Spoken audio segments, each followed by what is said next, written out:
All right, everybody, welcome to another episode of the Leadership Blend television show with your amazing host, Ricardo D. Rice. All right, so we're at the end of the season. It's been an amazing season. This is actually episode 21. Yes, it's been 21 episodes in this season. We have all kinds of guests, and today is going to be the culmination of all those guests. So this particular show is about something y'all know I don't know nothing about.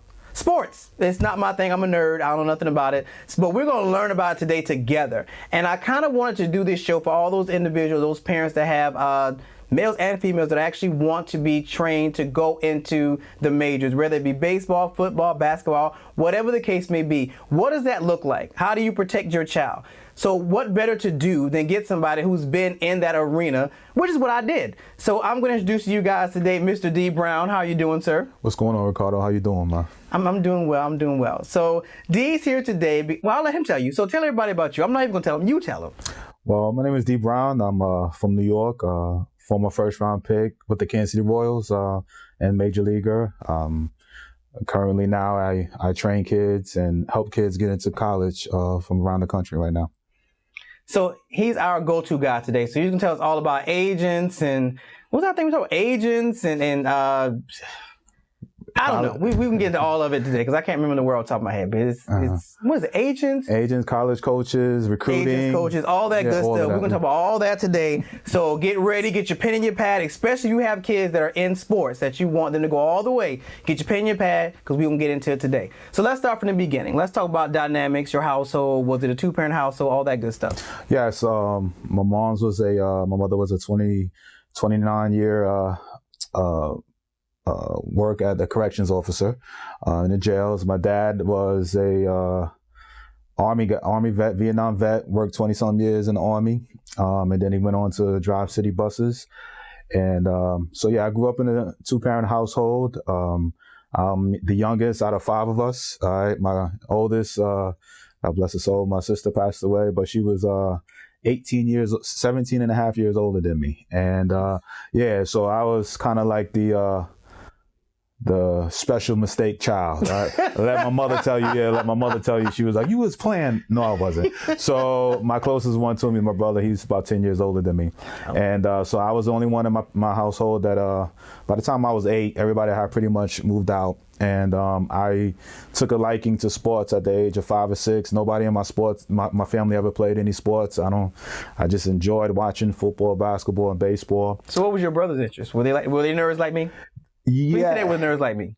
I ain't gonna say they were nerds. They were more, my brother was a little bit of military after they chased him. He was a street dude a little bit and got into the streets. And my brother's closest to me, he was just a pretty boy. He ain't a nerd. He's just a pretty dude, man. You know what I'm saying? Into women and girls and stuff. But and he was into music a little bit too. But yeah, no, I can't, like my sisters. My 2 older sisters, they were the nerds of the family, the smart ones. Yeah. So, but yeah, it was, I played sports all the way through, 3 sports all the way through high school until my senior year where, I chose to knock it down to just football and baseball. I signed a full football scholarship to the University of Maryland. All right, so before you go into that, so let's stay in the childhood thing. So okay. Were you one of those preparation kids that they saw that you liked sports and put you in camps and all that kind of stuff, or it was just kind of you winged it until you got to high school? Yeah, it was more back in this, it wasn't a specialization going on. It was just, you just played 3 sports. It was, did I go to camps? Yes. It wasn't like they were putting me in camps. It was one of those, the town I was in, by the time I was 12, I had moved out of the Bronx, and it was more so of a, football season from August to November. You played football. There wasn't no camps, anything like that. From about November to February was basketball, and from March until July, it was baseball. Every now and then I would go to, I think I've been to 1 football camp a month, twice. I went to 2 football camps, and baseball went to 1. And when I was like 12, and that was about the only specialized camp that I went to. But so do you work with those kinds of camps now? Yeah, I run camps myself now. For younger kids or like high school? For high school age kids. I give them opportunity to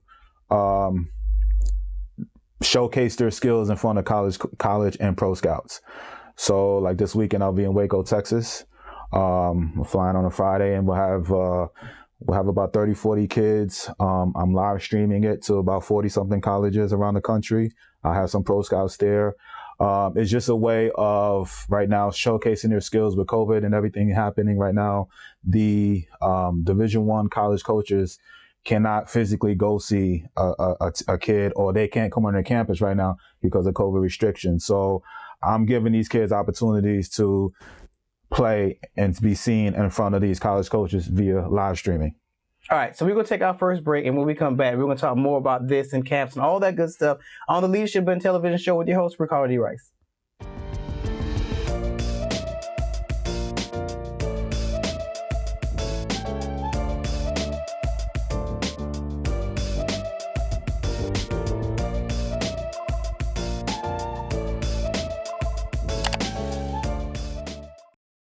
Okay, so since we're in this elementary, middle school space, I guess my question is, since you've done it and are doing it now, does it make a difference? Because the ideology of preparing your child to be a professional sports player, do you really, is it like let's say I want to go to law school, then my preparation stage starts in middle school. Is it kind of the same thing with sports, that if you put your child, if you know he's very good in football, he likes it, should you start putting him in camps at about middle school or things like that? Or does it not matter until they become like a older kid? Yeah, well, I want when you say camps, I'm thinking you probably meaning like specialized leagues, and because you have you have regular school basketball, baseball, football, but then you have in the baseball world they call it travel ball industry, which is really taken off the last 15 and 20 years. Where when I was coming up, it was just a little league. You play, you pay your little $50, and you go out there and play. Now it's anywhere from 8, 9 years old, from about $1,000 all the way up to $3,500. That these from To put kids in to play baseball. Yes, and it's supposed to be the travel ball industry. It's supposed to be a higher level of baseball. Baseball has really taken it's become a country club sport. And if you see it on a major league level, you see less blacks now. The same amount of percentage of blacks that's playing in major leagues right now is the same percentage as when Jackie retired in the 50s. So I don't want to. I know that's a whole nother. I don't know if we got time. So we've got time today. So okay. So are we running into safeguards, ways to filter out minority kids in this sport? Some are saying that. Some are. When I got back into the youth baseball space after I retired, it was an eye-opening experience to see the amount of money that's being spent in youth baseball. Tournaments, of course, anywhere from $200, $300, upwards of to $2,000 just to enter the tournament. Here in Atlanta, this is pretty much the mecca of youth baseball. Well, is it because of the Braves? Because I've seen a program that they have, and they're bringing like kids from high schools from different countries in a program. I saw that when I worked at Andretti's. I was like, I didn't know that y'all do this. Yeah, it's Braves are kind of teamed up with REI Baseball, which is running baseball in the inner cities. All right, it's been around for a while, but they have a big facility out in it's called Lake Point, but it's in Cartersville, Georgia, and from about June to middle of July, every pro scout, a lot of Division I, Division II, junior colleges all migrate there, and there's kids coming in from all over the country, and the world. It's Australia and Dominican, to come and play in these tournaments. Now they go all year round, but just that particular time, it's really, you get a lot of talent that comes through here, and each one of those tournaments costs just to enter. The teams costs about maybe $1,700 to $2,000 just to enter those tournaments. That's to play. Per child. Or that's per team. But each child, 90% of those kids that are playing and those whatever have paid anywhere from $1,500 to $2,000 to $3,500, $4,000 almost. Yeah. But let me ask you this: A year. A year. It costs that to play a year. Oh, that's a little better because I thought you said that's like every month. I'm about to say they paying that much a month to get in this thing? No, but I mean, that's still, again, I pay $50 a year to play baseball, and I understand I'm older, but to see the amount of ball and the prices that these parents pay, it's really crazy. Now, Major League Baseball has had programs and stuff that they're trying to put a lot of money into helping less privileged kids get the opportunity to go to these showcases, because college coaches now, recruiters and scouts, I ain't gonna say scouts, but let's say college coaches, they're getting lazier now. All right, back in the day, they would have to go to these different areas. Now they just come here. They just say, hey, and that's what they market. That's why all the players, high school players, want to come here and play in it, because they know all the college coaches. So instead of them going to all these different tournaments all around, and they just spend a couple of weeks here in Atlanta and see all this influx of talent that come fly through here. So this lack of diversity amongst the players in this league, is it due to interest or is due to politics per se? Because I don't. Combination. We talked about this. Like I've not known a lot of black males that flock to baseball, right? But football and basketball, yeah. So is it interest or is it politics? It's a combination. Most football was my favorite sport growing up, but I always played. As we getting older, and with football and basketball take, the popularity going to, different levels compared to baseball. It's very easy to go pay and go to Walmart and get, $10 basketball and go outside and find a rim and go shoot, where baseball, you need fields, you need bats that cost $300 plus, baseballs, and it ain't something that you could just go out there and play by yourself, where you could go and shoot on your own. Footballs, you go out there with a couple of your friends and play in the streets, so you could play whatever. So baseball is a little bit different dynamic there. Now, if you ask anybody 65, I know it sounds crazy, but 65 years and older, African-American males, they're going to tell you their favorite sport was baseball. All right, but back in those days, like my grandmother, God bless her soul, like she could care less about football and basketball. She was a baseball nut, and she used to listen to the Mets games at that time on radio. She had the TV right there, but she'd be listening to the games on the radio, because that's how she grew up watching. That's how she grew up, learning, and that was her form of entertainment, was listening to the baseball games on the radio. Baseball was a number one sport back then, especially for blacks, because we had the Negro Leagues. We had, so every city, you had, and football and basketball was more segregated, in those days. So, you had the influx of, a lot of males I talked to around the country, they were like, yo, I love baseball. That's my favorite sport. It's just, as we gotten older and the football and the basketball has opened up the doors more, and we just kind of went in there and kind of took, taking over, that type of thing. So baseball has kind of been the opposite. Now the top athletes are going to play football and basketball now, and not necessarily baseball for boring reasons or whatever it is. But baseball is a great sport. We're trying to get more athletes, more young black kids playing baseball. Okay. Pay scales. Because I think we talked about this briefly when we were doing a pre. Money wise. That's another thing. I was about to say, is that a big issue? That's another issue too. Yeah, right. So with baseball, it's a bigger, like me, I got drafted out of high school as an 18-year-old, and I was giving a good signing bonus to play baseball, where football and basketball, you got to go to college.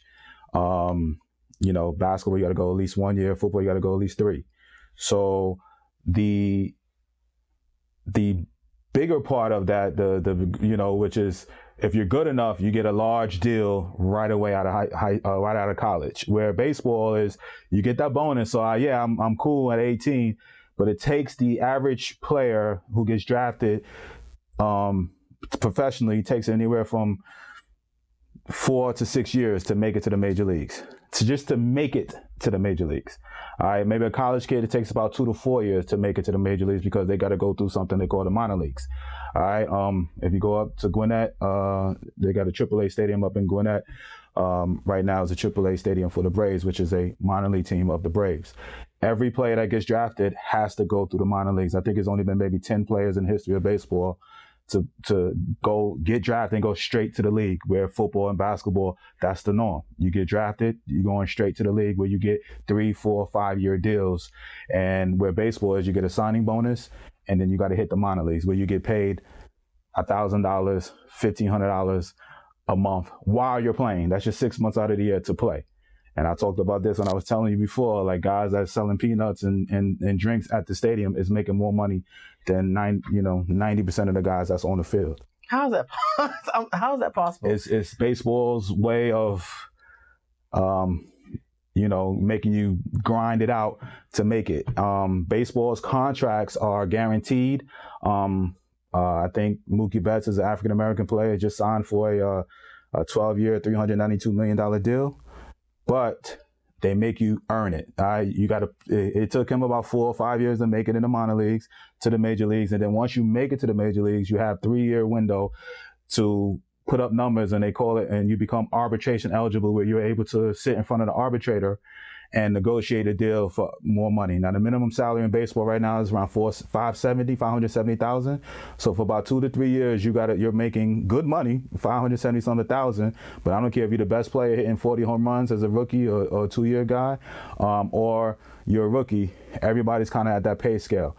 After the 3 years, 4 years, you become arbitration eligible, where you sit in front of a judge and arbitrator and sit and negotiate your case of why you deserve to get paid millions. Again, a lot of that takes around 4 to 6 years to get to just that point of arbitration eligible when your numbers go up. Once you do that, it's kind of confusing. You got 3 more years of arbitration, and then on your 6th year in the major leagues, that's when you get the long-term deal, where you get the big-time deals, where these guys are getting 12-year, $392 million.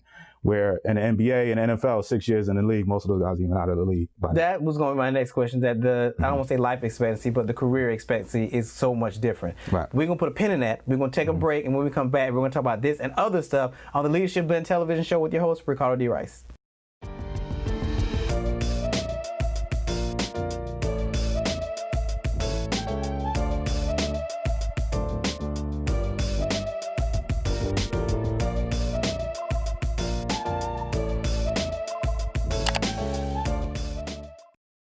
Okay, so that was a lot of math. I just want to point that out. And a sidebar, I actually remember I did play baseball for like a season. I know. I remembered it now. It was terrible. I learned really quick. I think my father was pressuring me to play a sport. Right. I was like, this is not going to end well, but we can do it. Right. I did it. And the only reason I think I won a participation trophy, of course. Right. And I remember catching one ball and it won us the game. Nice. And I was on top of the world. Nice. Like that was it. How did you hit? How did you hit? Yeah, let's move along.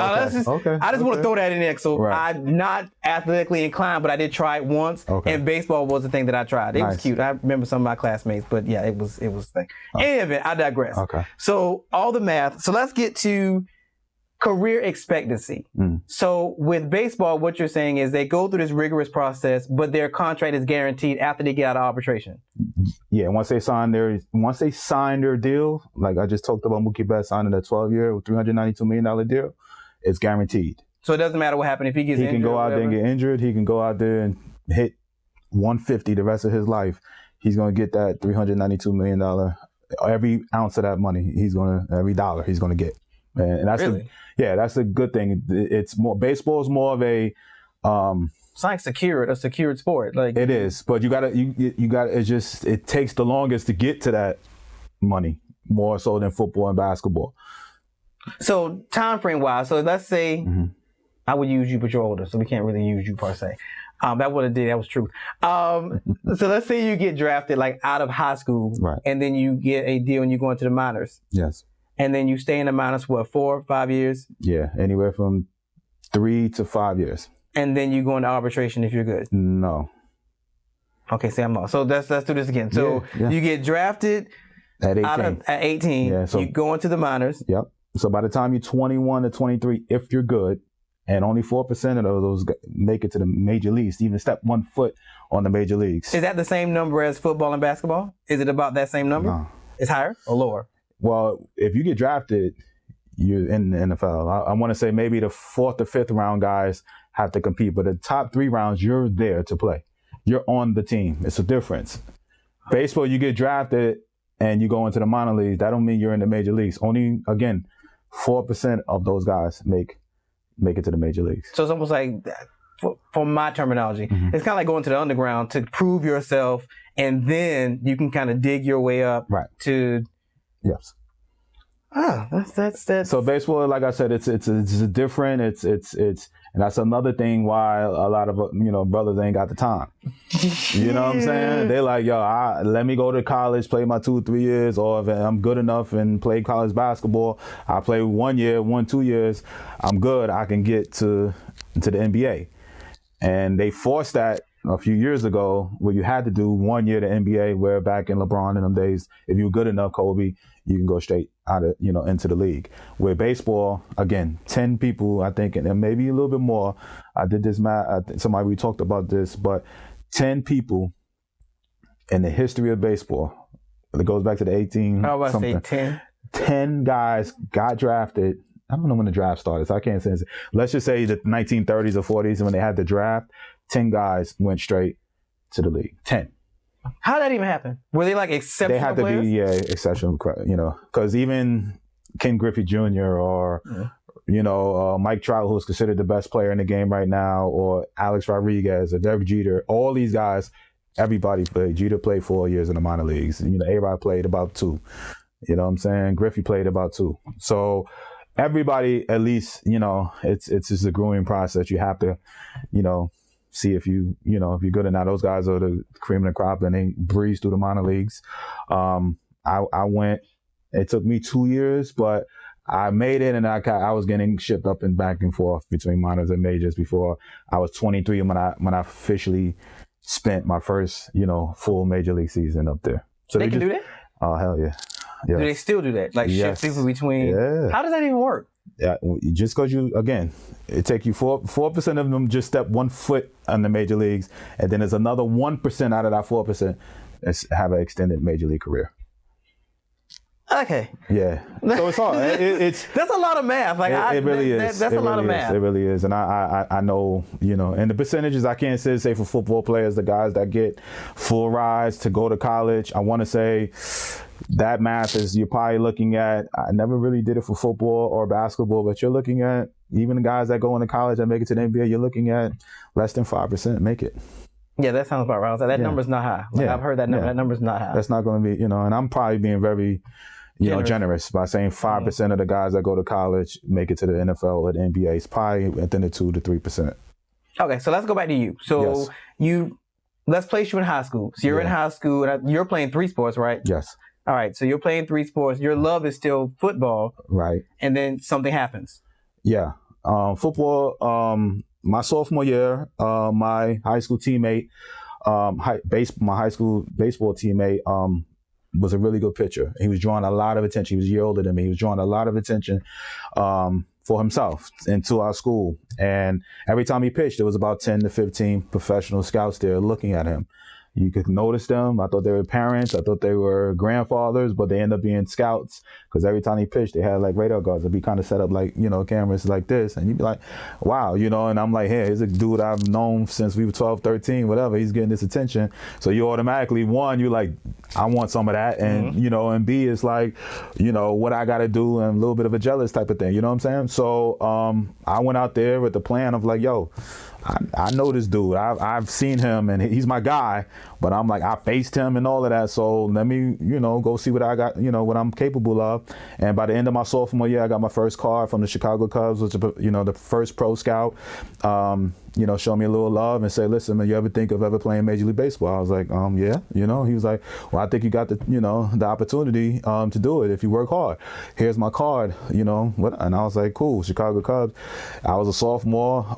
I started really like, well, maybe I need something to do with this baseball thing. You know what I'm saying? So My junior year was my boy's senior year. It got to be more scouts there, so I got so used to once a week when he pitched that scouts was there. I had fun with it. I loved it. I loved the attention. Baseball is boring. It is a boring sport. So to me, you know what I'm saying, it was like, yo, when you got people looking at you and besides your parents saying, come on, D, and you got these professional scouts over there, I loved it. It was a game within the game to me. So I did my thing, and my boy got drafted 3rd round by the Atlanta Braves,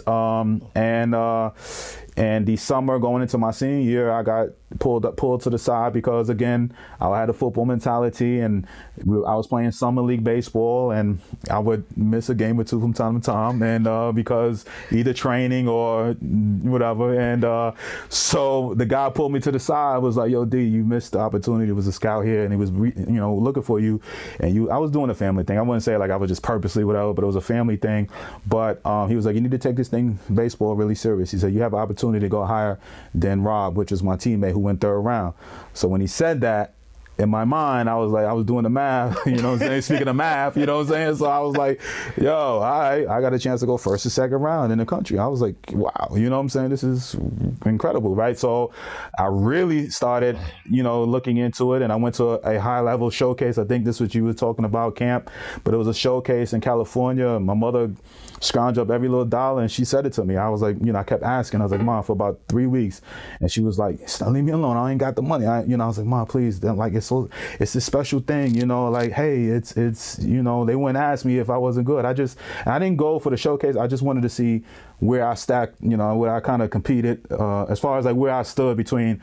You always hear California, Texas, Florida as the like high level, baseball players, and me being from New York, I was just like, yo, I want to see how good I am, you know what I mean? And the exposure was great, but it was more of a I know I'm nice around my way, and let me see how be in another pool. Yeah, let me see. And I went out there and I left that tournament, and I was the #1 outfielder in the country, you know what I'm saying, leaving that tournament. So it was like, and from that point on, I knew I was going to be a top 15 pick. Different agents and scouts was telling me like, yo, I remember my coach telling me I have a chance to go higher than Rob, but I guess that solidified it when I went out there. And now they were like, yo, and the phone just blew up, my whole senior year between college football, college baseball, and pro scouts every day. And agents started coming into the mix. Yeah, see, we're going to get into all that, because that right there, that's what we're going to next. All right, so everybody, we're going to take a break, and when we come back, we're going to talk about that whole little enterprise when we come back on the Leadership and Television Show with your host, Ricardo D. Rice.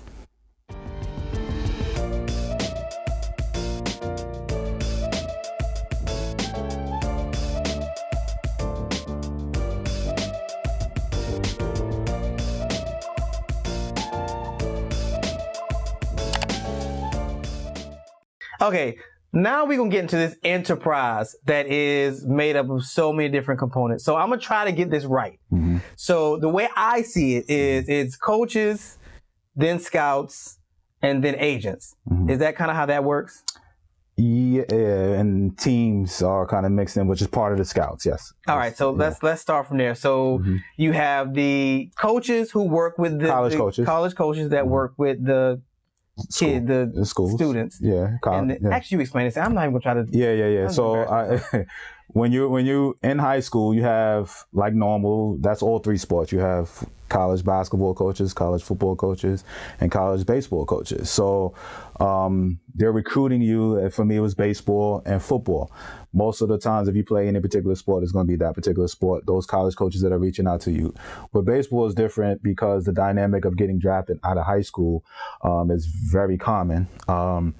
You have the dynamic of, you're talking large sums of money and talking about a parent and you need a go-between. You know what I'm saying? When you're speaking of hundreds of thousands and millions of dollars with a professional team, you need a go-between, and that's the advisor/agent that comes into the mix of that. Now, you could be out of high school like I was, or you could be out of college, like a lot of kids are that are getting professional love, meaning they're being, scouted by professional scouts to be part of the Atlanta Braves organization or the Kansas City Royals for me. So that's when the agents start coming around, when they feel like you have a chance to go pro. So are coaches typically trying to build relationships with agents to be able to pick up the phone and say, hey, I got a kid who is batting or pitching such and such. Mm-hmm. Can you come down and take a look at them? So is that kind of how that works? Or they just hang around certain schools and you know they hang around those schools, so you try to go to that school? Right.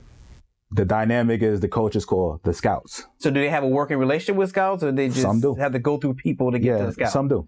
The agents have relationships with either some high school coaches here and there, but usually the agents are lingering around the tournaments and stuff like that, and they see the papers, they see the internet, who's who.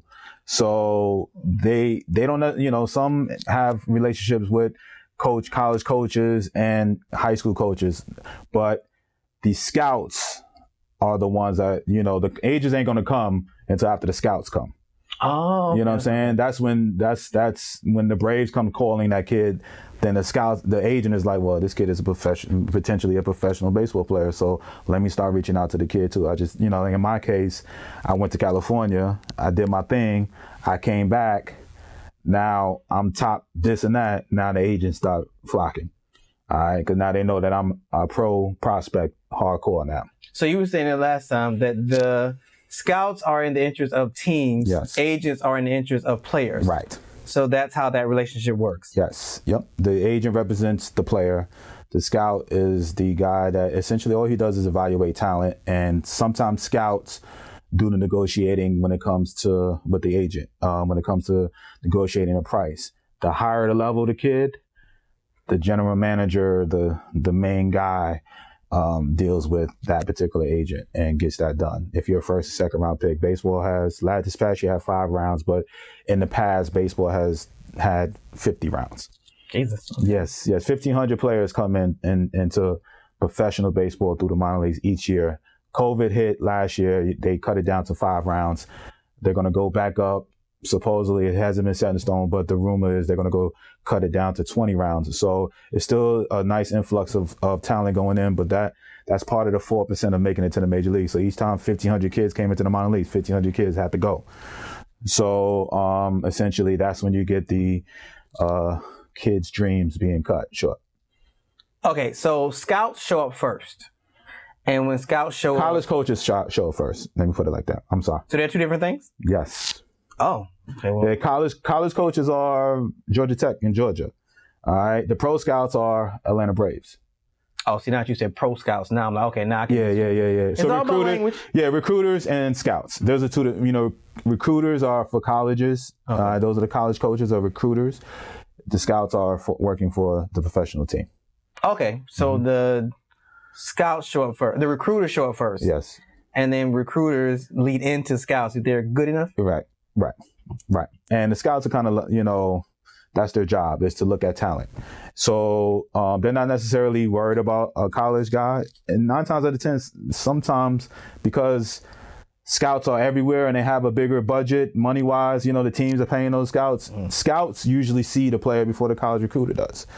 So the college coach may ask, like, hey, scout-wise, you know, hey, Rodney, you have the Southeast region for the Braves. Well, you see some kids? Yeah, I saw this sophomore. He was over there in Gainesville, Georgia. Yeah, he can play, man. This kid's an outfielder, boom, boom, boom. You may want to, you know, he may not be pro-ready right now, but he has a chance. You know what I'm saying? You may want to, you know, this is a kid that, you know, you want to look into, you know, this. And this is where the showcases and stuff that the ones I was telling you about, Perfect Game, this is what they do. They highlight players. They come down there and play, and I'm about to shoot a basketball, but they play and hit and all of that, you know, in front of, you know, these college recruiters and scouts and stuff like that, and they get seen, and that's when the whole recruiting process starts. That's what I'm doing this weekend.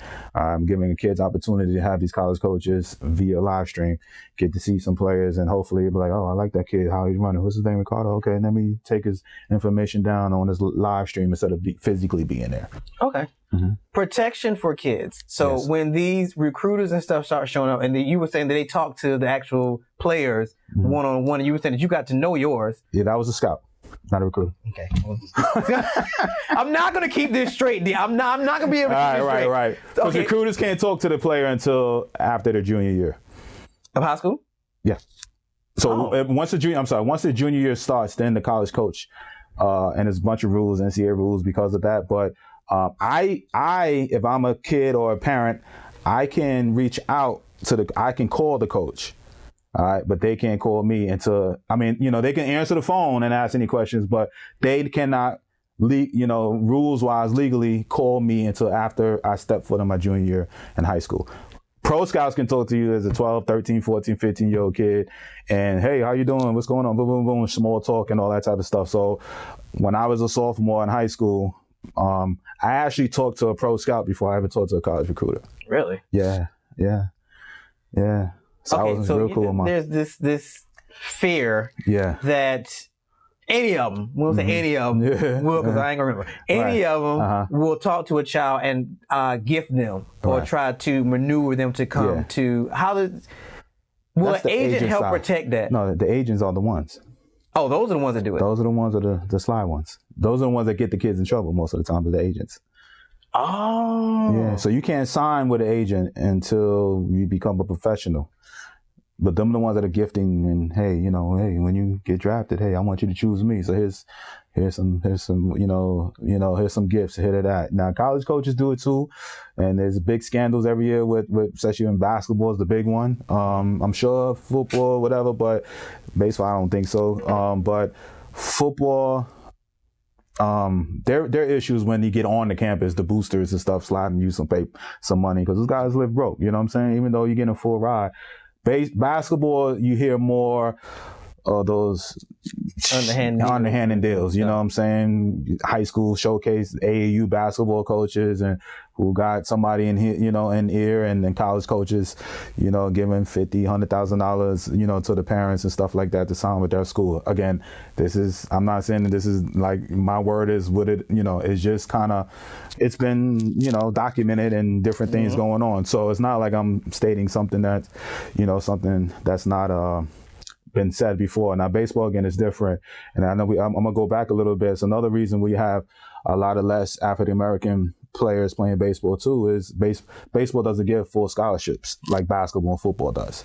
Oh. So that's another reason. That's another reason why I signed with University of Maryland. I was like, why am I going to have my parents pay for partial scholarship to go to college where I can go get a full ride from football? You know what I'm saying? So baseball is only allowed at 11.7 scholarships. Division I is only allowed at 11.7 scholarships of a roster of 35 players.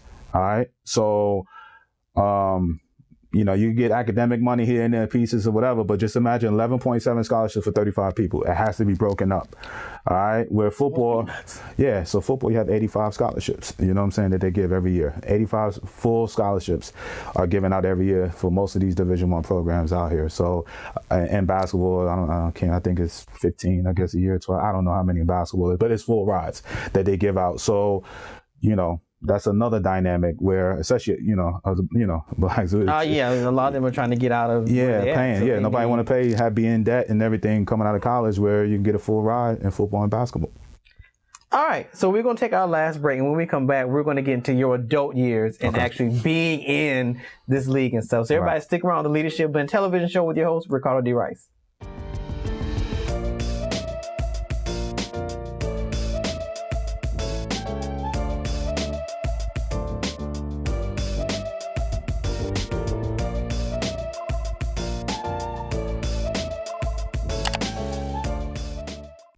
Okay, so this has been a lot, but it's been a good lot. All right, so let's get into, first the rule. So you would tell me about some rule what's the rule? The rule is that when it comes to signing with an agent, you lose your eligibility to play college baseball or football or basketball if you sign with an agent. So it's very important that you do not sign with an agent and you call them an advisor, just to be safe. I think I was talking to an agent the other day out of high school. It's okay to, actually the last 3 to 4 years in baseball, they were lenient on that rule, but just to be safe, the agent told me still just say an advisor. So you don't lose your eligibility. So even if you say you have an agent, you lose eligibility? Back in the day, it caused a lot of red flags. So when I had an advisor who was he didn't become my agent until after I signed my contract. The contract, boom, I signed my contract, and his came right there along with a fee. Of course. Right. Oh yeah, because I was saying it's kind of like a lawyer that takes on a class action lawsuit And it's like, I'll advise you, but if y'all decide to go forward with this lawsuit, make sure you come to me because I'm advising you. So it's kind of like that same ideology. Pretty much that. Okay. Yes. All right. So let's get into the remainder of your journey. So you get drafted. Yes. Start from there. Right. I make it to the major leagues at 20, and I was one of those players that made it up. A lot of promise. Made it up early, quicker than most guys do. But injuries started happening to me. Lack of productions, and then snowball effect. Now, I played 16 years professionally, but I was up and down a lot of those years where I was never able to accumulate that $100 million deal, which in my mind is what I signed up for.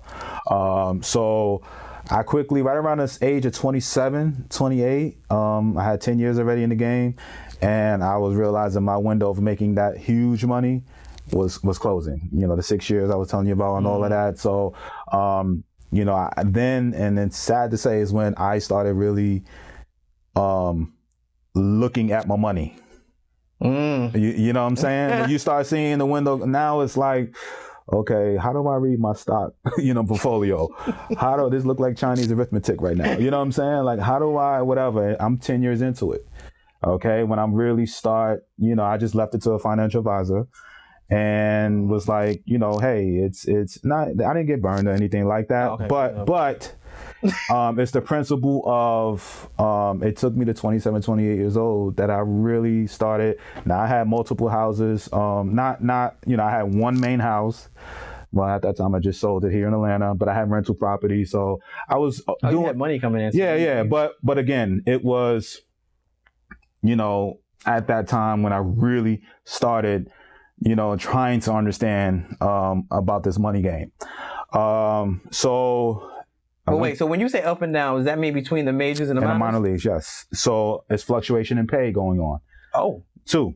So it wasn't like I wasn't guaranteed, I was getting good money, then portions of my checks and up and down. So wait, so this is before, because you had to do your arbitration, right? Right. I never made it to arbitration. Oh. That's the thing? You could keep playing and never make it. Because where am I fighting? If I'm just putting up a little bit numbers here and there, I'm fighting with nothing. So how does that work? So you just kind of, it's like a month by month lease thing, like you have an apartment? Pretty much. It almost is like, we're going to sign you to this deal over here. Here it is. What you going to do? You ain't got nothing to fight with. You know what I'm saying? I'm hurt. I'm whatever. And right at that time, I'm just trying to hang on to stay in the major leagues. Now, I ain't worried about fighting with my team again, this is my unique story, you know what I'm saying? Mm-hmm. But my story actually happens more so than the $300 million, the $100 million deals. You see what I'm saying? Mm-hmm.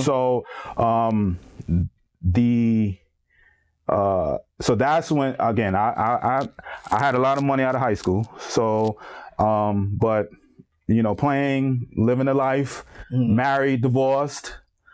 A lot of that, fluctuation in money started happening. And that's what I said. That's when it was I'm just being 100 with y'all. That's when I was like 27, 28, was like, okay, what is going on? Let me reel this in now, you know what I'm saying? Because I'm getting this. I got two houses over here that I'm renting out, and I got this main house over here, but I had to sell this house and this, and portion of the money had to go to this and that and all of that, right? So, and where a lot of guys, their careers already have ended where they really like, okay, where am I? Was good. Yeah. Where am I at now? You know what I'm saying?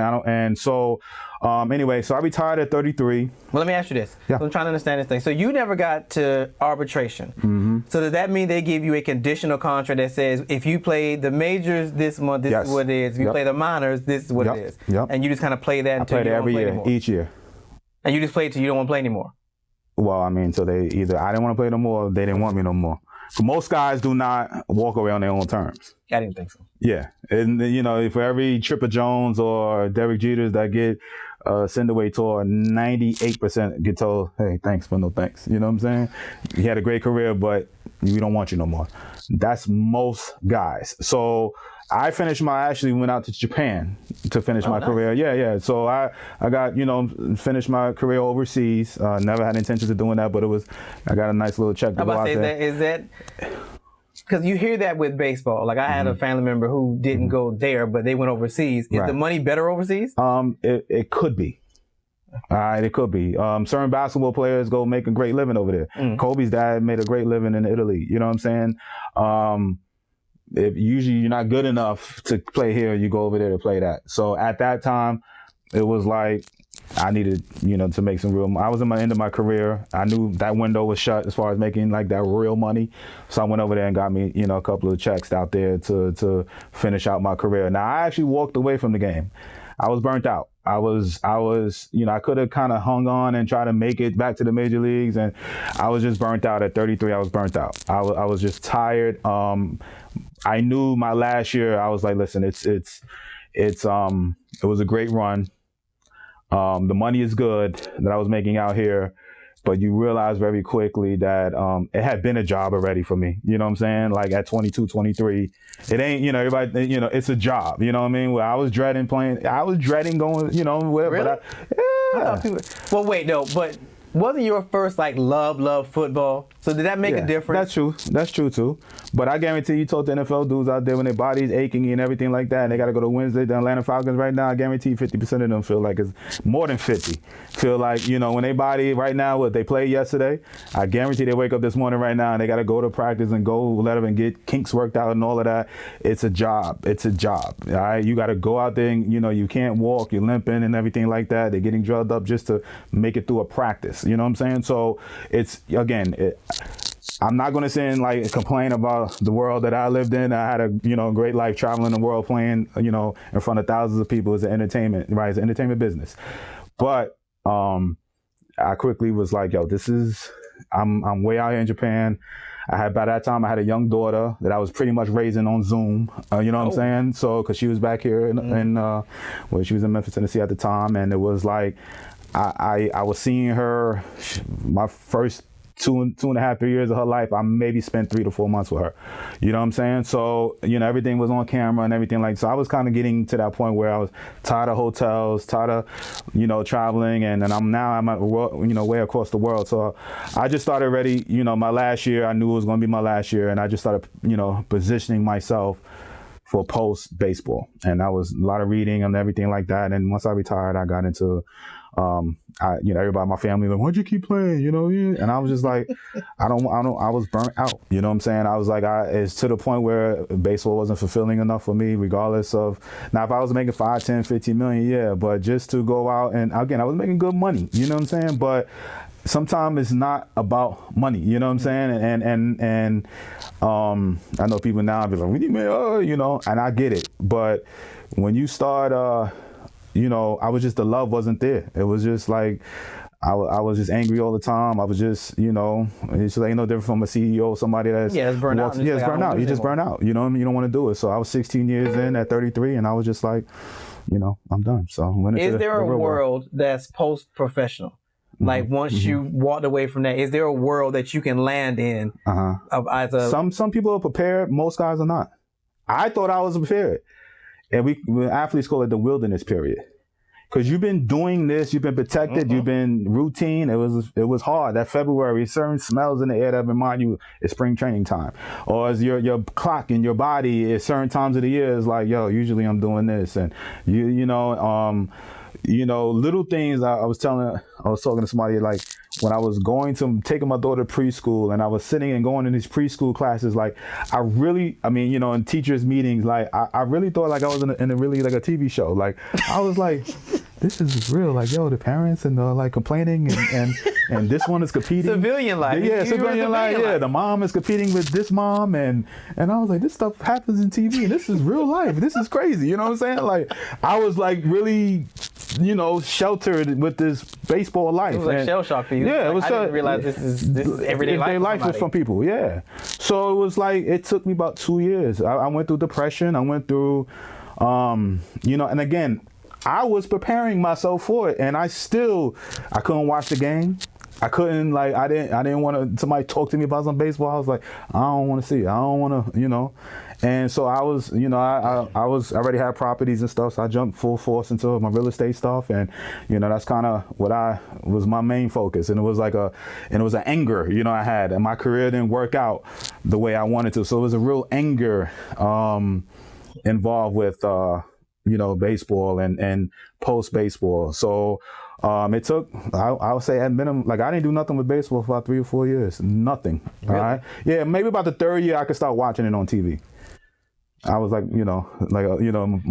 my people out here saying like, I can't watch, that I was just for a different reason. I didn't want to watch it on TV or anything like that. It's almost like PTSD after you get out of it. It's literally like that. Trying to become a civilian. Right. You've lived a high life and been, like you said, in this immunity bubble from all this stuff for years. So I guess that's a question I want to have, even though we're in the last segment, is for athletes, because this is a real thing that we're seeing now with athletes. It's like, okay, well, I don't know, my career didn't work out this way, and I don't know what else to do, so I'm just going to end it because I don't know what else to do.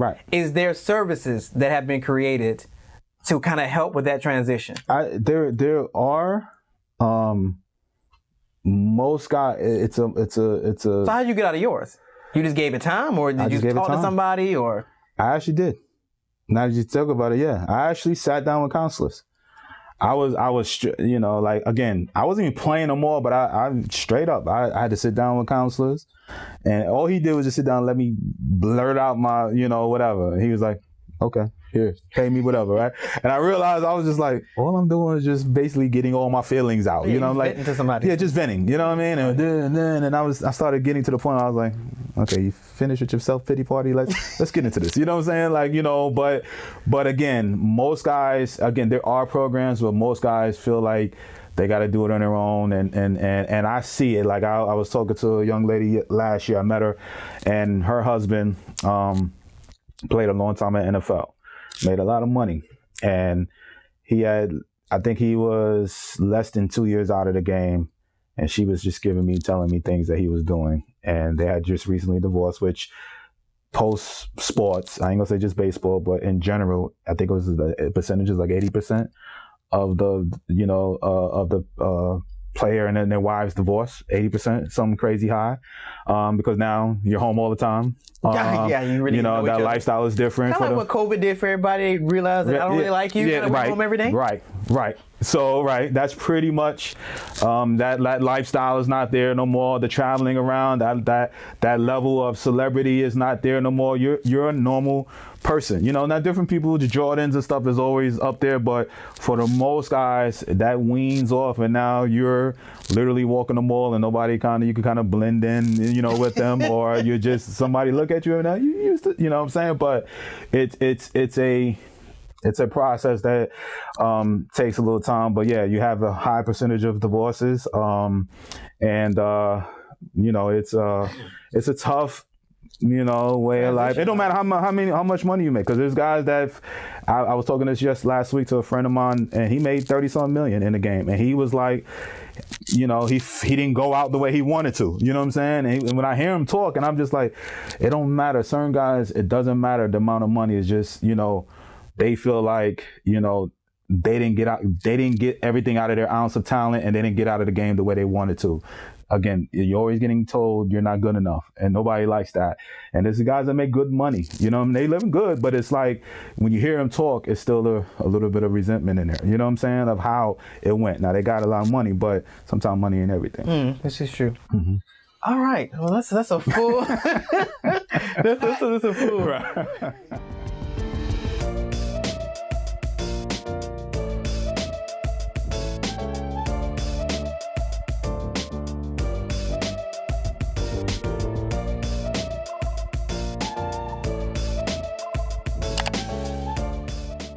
Okay, so you live like 3 lifetimes. You live like 3 lifetimes. So what are you doing currently? What do you do currently? So now my way of giving back, I run a daily Facebook/YouTube live show where I bring on college coaches, agents, and I just the same way I'm informing you about the game. I speak to thousands of parents around the country that have youth baseball players, and need to know what's the recruiting process like, how to deal with agents, just everything hitting from dealing with the youth game of baseball. And I also really enjoy giving kids opportunities to get into college. Even though I never went to college, but I have a lot of relationships, 20 something years around the professional game, teammates of mine and all of that are college coaches now.